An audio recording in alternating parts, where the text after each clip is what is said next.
Continuation of Chapter 11. Respect for error prevents conversion. The Pope then deems it impossible to work with those people, and reaffirms that the only true civilization is Catholic, founded upon our Lord Jesus Christ, and by the very fact he condemns every manifestation of union with the other religions. Quote, "This being said, what must be thought of the promiscuity in which young Catholics will be caught up with heterodox and unbelieving folks in a work of this nature? Is it not 1,000-fold more dangerous for them than a neutral association? What are we to think of this appeal to all the heterodox and to all the unbelievers to prove the excellence of their convictions in the social sphere in a sort of apologetic contest? Has not this contest lasted for 19 centuries in conditions less dangerous for the faith of Catholics? And was it not all to the credit of the Catholic Church? What are we to think of this respect for all errors, and of this strange invitation made by a Catholic to all the dissidents to strengthen their convictions through study, so that they may have more and more abundant sources of fresh forces?" End quote. And this is the very language employed now by bishops.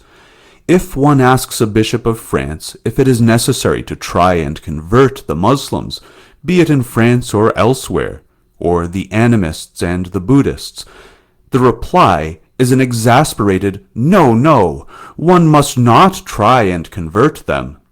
On the contrary, one must uphold them in their religion, help them to appreciate the beauties of their religion."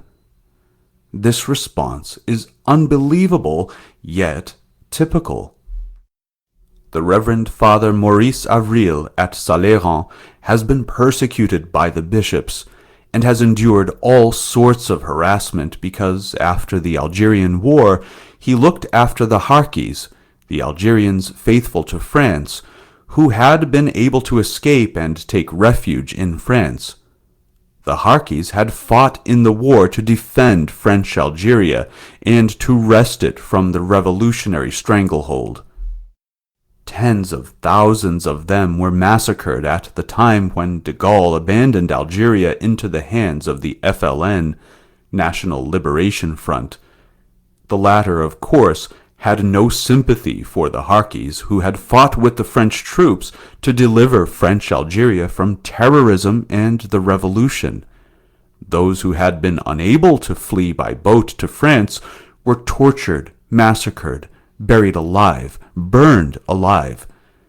Those responsible for this betrayal carry a horrible crime on their consciences. People who had devoted themselves to France, ready to die to defend French Algeria, as certain had done when they came to France in 1939 to 1940, and then again during the liberation when they arrived in Italy, in Corsica and Provence, and again against the communists in Indochina. They were abandoned into the hands of a cruel enemy who tortured them in the cruelest ways. It was an atrocious event. Many of their children have remained in France. They only sent back the adults. Father Avril, who was a priest in French Algeria, was able to gather together about 100 of these orphans. He educated them and brought them up. He took good care of them. The children of the Harkis found themselves in the care of a priest who educated them, and who gently tried to convert them by persuasion, and without forcing them, of course.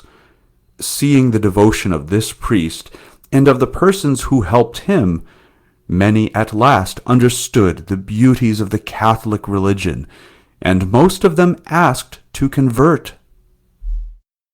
This was not to the liking of several bishops, who wrote letters of admonition to Father Avril. Leave them in their Muslim religion. They must not be converted. They put their flags in their pocket. What have such bishops become? Do they still believe in our Lord? Do they believe in the one true religion founded by our Lord? St. Pius X had well foreseen where the erroneous doctrines of the Sion would lead. Quote, "What are we to think of an association in which all religions and even free thought may express themselves openly and in complete freedom? For the Sionists who, in public lectures and elsewhere, proudly proclaim their personal faith, certainly do not intend to silence others, nor do they intend to prevent a Protestant from asserting his Protestantism, and the skeptic from affirming his skepticism. Finally, what are we to think of a Catholic who, on entering his study group, leaves his Catholicism outside the door so as not to alarm his comrades who, dreaming of disinterested social action, are not inclined to make it serve the triumph of interests, coteries, or even convictions, whatever they may be?" End quote. So he does not even work for his religion. Frightful. It is very interesting to compare all that this Holy Pontiff says to the text of Vatican II on religious liberty. Never would St. Pius X have consented to promulgate a text like the one on religious freedom. Compare what he himself affirmed with this assertion of the Conciliar Declaration. Quote, "Also included in the right to religious freedom is the right of religious groups not to be prevented from freely demonstrating the special value of their teaching for the organization of society and the inspiration of all human activity." End quote. This is exactly the opposite of what Pope St. Pius X said. Quote, "There is no true moral civilization without the true religion. It is a proven truth, an historical fact." End quote. Then the Pope concludes, quote, "Alas, yes, the équivoque has been broken. The social action of the Sion is no longer Catholic. The Sionist, as such, does not work for a coterie, and the Church, he says, cannot in any sense benefit from the sympathies that his action may stimulate." A strange situation indeed. They fear lest the Church should profit for a selfish and interested end by the social action of the Sion, as if everything that benefited the Church did not benefit the whole human race. A curious reversal of notions. The Church might benefit from social action, as if the greatest economists had not recognized and proved that it is social action alone which, if serious and fruitful, must benefit by the Church. End quote. The same mindset reigns today. No privileges for the Church. And when they speak of privileges for the Church, it is a misnomer, for they are not privileges, but rights.